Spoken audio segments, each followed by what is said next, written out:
Jamwax vous présente Photocall Créole. Photocall Créole cap aux Antilles sur l'île de Marie-Galante en Guadeloupe. Lumière sur un personnage qui est resté dans l'ombre, Régine Duménil, restauratrice de l'historique Château Murat ou Habitation Murat qui est désormais un écomusée. Fondée au milieu du XVIIe siècle par un notaire d'origine champenoise, cette habitation est l'une des toutes premières sucreries. En 1807, Dominique Murat acquiert la propriété, la modernise et la dote de nouveaux bâtiments. L'habitation ne cesse de prospérer. Avec ses 307 esclaves, elle devient, en 1839, la plus puissante plantation de Guadeloupe. L'abolition de l'esclavage en 1848, la concurrence d'une sucrière plus performante et l'effondrement du cours du sucre lui seront fatales.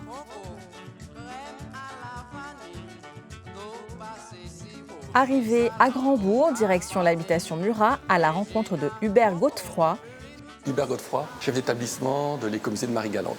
Château Murat, c'est le nom que le public donne à la maison de maître de l'habitation Murat, qui, du temps où les Murat étaient propriétaires, s'appelait Bellevue-la-Plaine. Pourquoi Bellevue-la-Plaine? C'est en fait parce que quand on se met aux fenêtres du premier étage, on a une vue exceptionnelle sur déjà le terrain qui part en pente douce vers la plage, le lagon et au loin l'île de la Dominique. Ça fait de ce site un site unique. Donc cette habitation, elle a ce site particulier qu'elle a pris la forme exceptionnelle d'un petit château à la française, d'époque classique.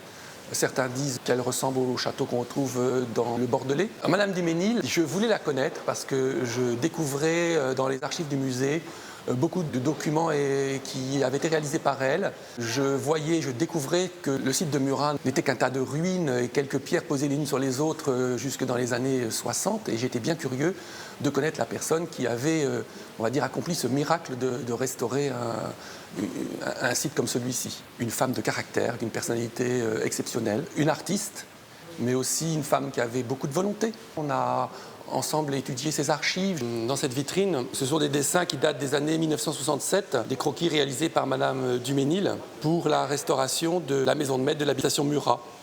Donc, le monogramme de Dominique Emmanuel Murat, qui a été le propriétaire de l'habitation 1810-1820. À la fin des années 1890, c'était déjà une ruine. Il avait été abandonné, il a probablement souffert des cyclones, de tremblements de terre et il avait été oublié, il était devenu complètement ruiné, et il était entouré de broussailles et il avait disparu pratiquement. L'histoire de Murat, c'est l'histoire aussi de la SODEG, une société qui était chargée d'une réforme foncière à Marie-Galante, après l'acquisition par le Conseil général de l'époque d'une grande superficie de terre sur lequel se trouvaient donc ces vestiges d'habitation, habitation Murat et aussi habitation Roussel-Trianon. Madame Duménil, et je pense aussi son mari et puis des gens de son entourage se sont dit ce site, il faut le sauvegarder, il faut le préserver et il faut le restaurer. À l'époque, il ne s'agissait pas d'un musée, il s'agissait de faire un site pour le tourisme et d'en faire un hôtel un peu haut de gamme, hors norme. Et c'est dans cet esprit-là qu'il avait été restauré. Donc, Madame Duménil, qui n'était pas architecte ni archéologue, a fait ce travail.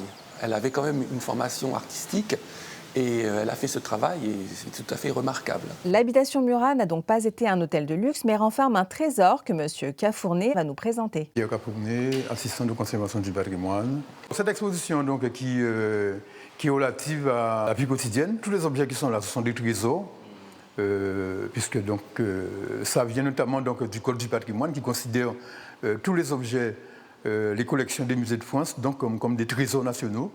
Donc les visiteurs considèrent que ces objets-là ont une valeur patrimoniale. Les locaux viennent au musée surtout pendant la période des grandes vacances, mais aussi on note depuis quelques années donc, la présence des scolaires par le biais de différents types d'animations que le musée met en place pour ce type de public. Ce sont des visiteurs donc, français pour la plupart. Il y a des visiteurs allemands, italiens, espagnols, etc.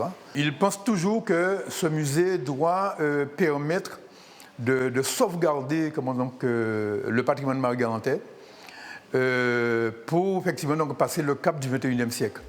Retour dans l'Hexagone, à Saint-Ouen, en région parisienne, nous allons à la rencontre de Clément Duménil, fils de Régine Duménil, pour nous apporter un précieux témoignage sur sa mère et sur l'histoire de la rénovation de l'habitation Murat. Clément Duménil, originaire de la Guadeloupe, où j'ai passé toute mon enfance. Et aujourd'hui, je me suis spécialisé dans la construction de bâtiments.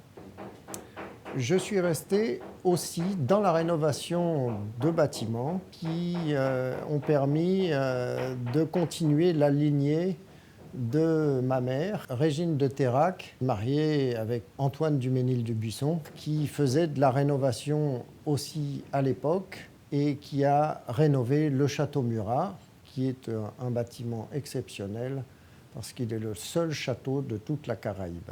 Il a fallu retrouver toutes les pierres dans l'île. Chaque pierre était numérotée. On les a réinstallées une par une, comme un puzzle, et petit à petit remis en état, pris le modèle sur la charpente du musée Rodin à Paris, et le fronton a été refait à l'identique du musée Rodin. La charpente avait été faite en maquette. Ensuite, les pièces de bois étaient arrivées de France et avaient été entièrement assemblées sur place. Et l'ensemble du château avait retrouvé son âme d'antan au bout de 3 ans à peu près. Ma mère Régine est arrivée en 1962 à la Guadeloupe. Ici Radio Guadeloupe, ORTF. Et voici le bulletin du service météorologique valable pour cette nuit et la journée de demain. Courant de nord-est modéré avec temps généralement peu nuageux. Le ciel des Antilles, partons en compagnie d'Adrien Chabot à la découverte de nos artistes locaux.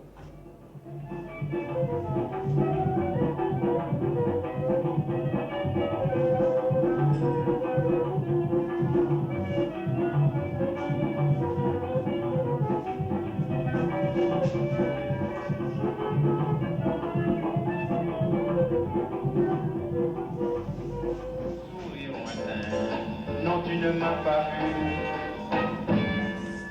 Je reste tout seul avec mes souvenirs. Et je ne vois plus une ombre qui s'en va. Oh, c'est vraiment... Donc ici, il y a ma mère, mon père, mon frère et moi. Alors ici, nous étions à Marie-Galante. Naturellement, à l'époque, il n'y avait pas de supermarché. C'était le petit marché à la viande, qui était très joli d'ailleurs, qui n'existe plus. Donc ici, voilà la maison de Marie-Galante. Et ma mère, ici en premier plan, et mon père étaient dans cette maison, qui était très jolie d'ailleurs. J'ai plusieurs photos. Là, on est sur la terrasse de Marie-Galante, avec mon père en premier plan, et mon frère Stéphane. Et moi, je suis là-bas. Là, nous étions dans le jardin de Beaurenon. Ici, on a une très jolie photo de la maison. Elle se trouvait à 1 kilomètre de Murat, pas très loin de l'aéroport, sur la route de Grandbourg. Voilà, qui était une très jolie maison coloniale et qui aujourd'hui n'existe plus. Elle doit être en très mauvais état. En mon trésor, toute photo à famille en moi. C'était là, nous étions toute vie en nous, là. C'était la Guadeloupe. C'était une belle histoire. Régine Duménil, née Régine de Terrac, 5 août 1938, 13 août 2018. Nous ne t'oublierons pas. Ton souvenir restera vivant dans nos mémoires et gravé sur chaque pierre du château de Murat. Jamwax vous a présenté Photocall Créole.